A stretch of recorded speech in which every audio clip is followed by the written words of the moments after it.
Alright, so this is the video for page 2. We're going to start by doing number 13. And number 13 is one that we could do several different ways, but it doesn't have an x term.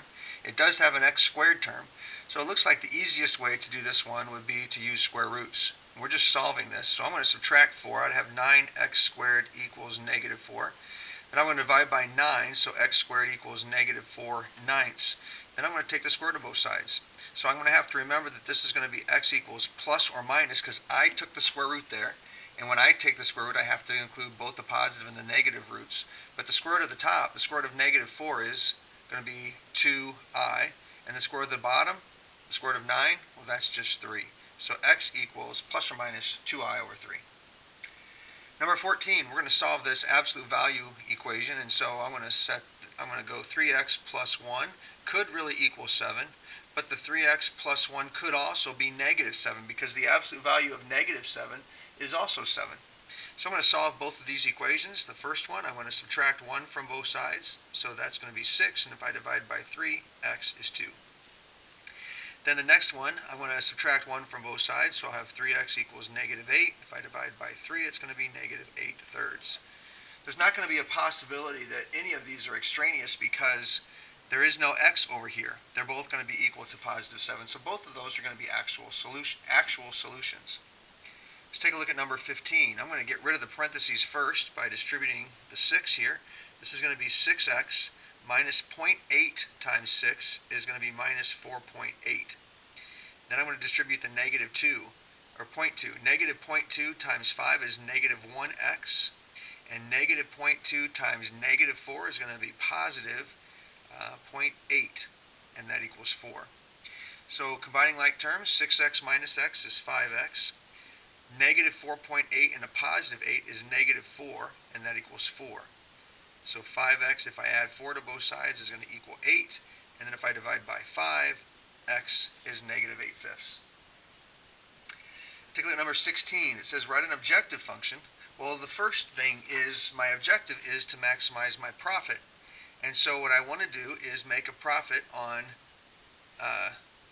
cheesecake, so I'm going to call those x's, and carrot cake, I'm going to call those y's. I make 14, here's my objective function. My profit is going to be $14 for each cheesecake plus $12 for each carrot cake. That is my objective function. But why can't I make a bazillion cheesecakes and a quadrillion carrot cakes? Well, that's because I only have first 200 ounces of sugar. And so one constraint is going to be that a cheesecake requires 9 ounces for each cheesecake that I make of sugar, plus each carrot cake requires 20 ounces, so plus 20 y. I have 20 pounds for each carrot cake, 9 pounds for each cheesecake. Well, that has to be less than or equal to 200 pounds because that's all the sugar that I have. Ounces, not pounds. And so then I also am limited on the amount of eggs that I have. I've only got 24 eggs. And so every time I make a cheesecake, it requires 4 eggs, so that's 4x. Plus, every time I make a carrot cake, it requires 2 eggs, that's 2y. And that has to be less than or equal to 24. I actually don't know how much sugar and eggs it takes to make those things. I just made that up. But you always throw sugar and eggs and stuff. All right. So that's my constraints. Number 17. Sketch the graph of this equation. Well, 1, 0 is going to be 0. I'm going to have a 0 at 3, and I'm going to have a 0 at negative 2. So that means here's my 0 at 3, here's my 0 at negative 2, here's my 0 at 0. But here the multiplicity is 2, and here the multiplicity is 2 because it's squared, which means at negative 2 and at 3 it's going to bounce. But it's going to go through the graph at 0. And my leading term, if I multiplied x times x squared is going to be positive, which means it's going to bounce here and go up. And because it's bouncing here, it's going to bounce and come back, and it's going to go through the graph here because the multiplicity is odd. It's a multiplicity of 1. It's going to come back here, and it's going to bounce and go back down. And so kind of a weird looking graph, but that's what it's going to look like. I don't know how high up this is going to go or how low this is going to go, but I know that it's going to be an odd function because this is to the first, and squared and squared is a 5th degree polynomial, which makes sense because it's going to change direction 5 times. It goes up, and then down, then up, then down, then up. Okay, It also has, to the right it's going up, but to the left it's going down. Let's take a look at number 18. We're going to rewrite this in vertex form. So there's two ways that we did this. Let me hide that. There's two ways that we did this. One was by cheating and finding the vertex using negative b over 2a. The other way is the way I'm going to go over this first. I'm going to put parentheses around the 2x squared minus 8x because what I want to do is make that this set of parentheses, x minus h squared, and then plus k. So in order to make that something squared, I've got to make this a perfect square. So I'm going to start by factoring a 2 out. This is going to be 2 times x squared minus 4x, and I'm going to leave a space there, plus 1. And I'm going to leave a space there. Because whatever I do here, I'm going to undo here because I'm on the same side of the equation. So this is going to be something that I want to write like this. I want to write this as x minus 2 squared because 2 is half of 4. But if I put a 2 here, this has to be a 4 because 2 squared is 4. So I added a 4 here, but I really added a 4 times 2, which means I added an 8. So I'm going to have to subtract 8 here. And 1 minus 8 is negative 7.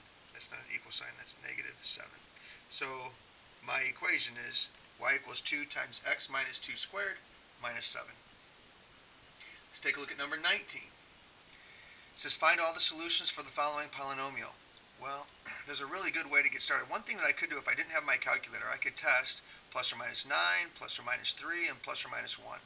Because using the rational root theorem, my numerator has to be a factor of 9, and my denominator would have to be a factor of 1.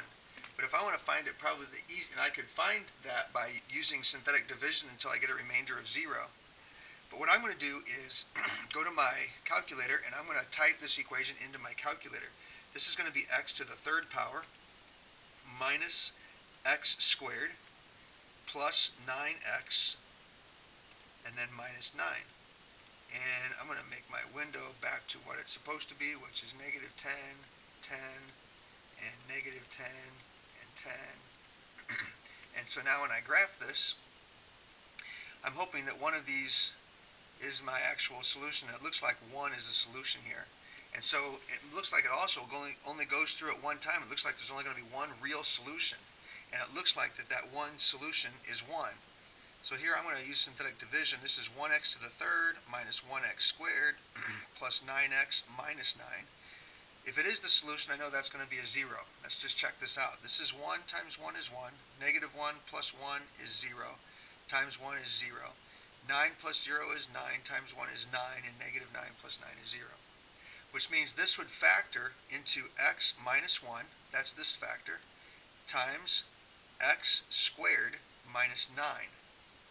Well, the x minus 1, I'm going to keep that as a factor, but I can also factor this. X times x gives me x squared, and positive 3 and negative 3 multiply together to give me negative 9, but add up to nothing. So this is what it would be in factored form, which means my zeros are going to be 1, negative 3, and positive 3. You know what? I did that wrong. So I'm going to catch it right now. This is not x squared minus 9. This is x squared plus 9. So then I can't factor this. And the reason I knew I was wrong is because it doesn't go through 3. If 3 was a solution, it would go through 3 on my graph, and it doesn't. So that means I would have to solve this not by factoring it, but by doing a different method. And I think that method would be that I would subtract 9 from both sides. So I would get that x squared equals negative 9. Then when I take the square root of both sides, x is going to be plus or minus 3i. So I don't think you'd believe me if I told you that I did that mistake on purpose, but that's what I'm going to tell you. Number 20. Simplify the expression below and write it in standard form. Then classify it based on the degree and the number of terms. Well, I'm going to first distribute this. 2x times x is 2x squared. 2x times negative 3 is negative 6x. Then I'm going to distribute this negative 1. So this is going to be minus x squared minus 4x plus 3. So 2x squared minus x squared is just x squared. Negative 6x and a negative 4x is a negative 10x plus 3. Well, that is a second degree polynomial, which means it's quadratic. Excuse me. And it has 3 terms, which means it is a trinomial. Take a look at 21. Identify the vertex and the axis of symmetry. So the vertex is this point right here, which is The vertex is at the point 1, negative 2. The axis of symmetry is x equals 1. And then identify points corresponding to P. Well, the point corresponding to P is right there, which is at the point 2, negative 1. So I'm going to say P prime is equal to 2, negative 1. And the point corresponding with Q is right here. So I'm going to say Q prime is negative 1 and up 2. Take a look at 22. We're going to rewrite this equation in vertex form. And so we've already done this down on number 18. And this one's actually probably a little bit easier because if I put parentheses around these two things, I don't have to factor anything out. This is just going to be y equals x squared plus 8x. I'm going to leave a space here, plus 8. I'm going to subtract something here. I'm going to want to write this as x plus 4 squared, which means I need a 16 here. So if I'm adding 16 here, I'm going to subtract 16 here, which means 8 minus 16 is minus 8. Take a look at number 23. This is one that I think it's similar to number 12 on the first page as well. We want to find a cubic polynomial with these roots. Well, that means one factor is going to be x minus 4. Another factor is going to be x minus 3 minus I. And the other factor is going to be x minus and then 3 plus I. So I'm going to multiply these together first, but I'm going to do that by going x minus 3, excuse me, and then plus I. If I distribute this negative sign, it's going to be x minus 3 minus I. So if I multiply those two things together, I'll have x times x is x squared, x times negative 3 is negative 3x, and x times negative I is negative xi. If I multiply the negative 3 out, I have negative 3x. Negative 3 times negative 3 is positive 9. Negative 3 times negative I is positive 3i. Then I'm going to multiply the I out. It's going to be positive xi. I times negative 3 is negative 3i. And positive I times negative I is negative I squared, which is really a negative negative 1, which is positive 1. So if I simplify all this, it's going to be x squared. A negative 3x and a negative 3x is negative 6x. But negative xi and positive xi cancel each other out. Positive 3i and negative 3i cancel each other out. And 9 plus 1 is 10. Then I still have to multiply that times x minus 4. So I'm going to take the x and multiply it out first. X times x squared is x to the third. X times negative 6x is negative 6x squared. And x times 10 is 10x. Then if I multiply the negative 4 out, negative 4 times x squared is negative 4x squared. Negative 4 times negative 6x is 24x. And negative 4 times 10 is negative 40. So if I combine all my like terms, I'm going to have the x to the third. A negative 6x squared and a negative 4x squared is a negative 10x squared. 10x and 24x is 34x minus 40. And that would be my equation. And then the last one on this page, number 40. We want to simplify this. Well, it's going to be 10 minus something, but I'm just going to simplify the square root of negative 50. The square root of negative 50 is like 25 times 2 times negative 1. Well, that's 5i radical 2. That's it. That is page 2, everybody. Hopefully all that stuff made sense. If you need help on page 3, go to the next video.